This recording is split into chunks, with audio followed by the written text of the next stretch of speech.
আসসালামু আলাইকুম। RSP CTG চ্যানেলের নতুন আরেকটি ভিডিওতে আপনাকে স্বাগতম।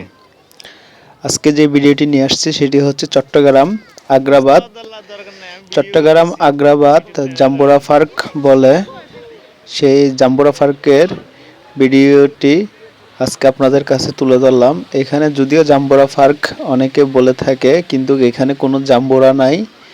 এখানে ছোটোখাটো একটা লেক আছে, সুন্দর মতো একটা ঘোরার মতো একটা ছোট প্লেস আছে, যেটাকে পার্কের মতো বলে।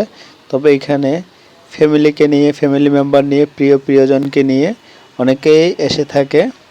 তবে এখানে অসামাজিক কাজ খুব কম চলে আমার জানা মতে, কারণ এটা এক ধরনের পাবলিক প্লেসের মতো।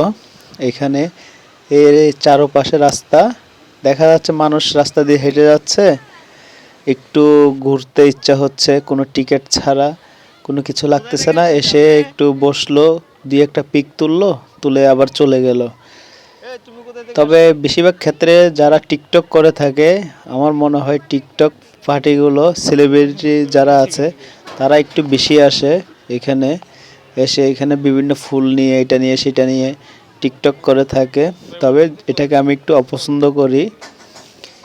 আবার অনেকে দেখা যায় বিভিন্ন জিনিস ফ্যামিলিগতভাবে আলোচনা করার জন্য এখানে এসে বসে কিছু খাওয়া দাওয়া করে, কথা বলে। তো এখানে যাই হোক, দেখে পরিবেশটা অনেক ভালো লাগছে, যেহেতু একটি পাবলিক প্লেসের মাধ্যমে এখানে কোনো গোপনীয়ভাবে কোনো কিছু করার মতো ওইরকম অসামাজিক কাজ আমার চোখে পড়ে নাই। তবে কেউ যদি করে, সেটা হচ্ছে প্রেমিক প্রেমিকা, যারা একজন আরেকজনের সাথে প্রেম করে, তারা একজন আরেকজনের মেয়ে, একজন আরেকজনের ছেলে বাগিয়ে নিয়ে এসে এখানে গল্প করে, সেটা হচ্ছে যে তাদের মধ্যে। কিন্তু এইখানে ওইরকম খারাপ কিছু আমার চোখে পড়ে নাই, সেজন্য আমি এবং আমার সাথে যেই বন্ধু একটা গেছে, আমরা এটাকে সাপোর্ট করলাম। জায়গাটা অনেক সুন্দর একটি জায়গা। তো যে যেখান থেকে ভিডিওটি দেখতেছেন, আশা করি ভালো দৃষ্টিতে দেখবেন। আর আমি যেহেতু ব্লগ ভিডিও করে থাকি, সবসময় চেষ্টা করি আপনাদের কাছে নতুন কিছু তুলে ধরার জন্য। তো অনেক দিন পর একটা ঘুরতে গিয়ে ভিডিও করে দিলাম। তো সবাই ভালো থাকবেন। আসসালামু আলাইকুম। ভিডিওটি বেশি লম্বা হচ্ছে, তাই বড় করব না।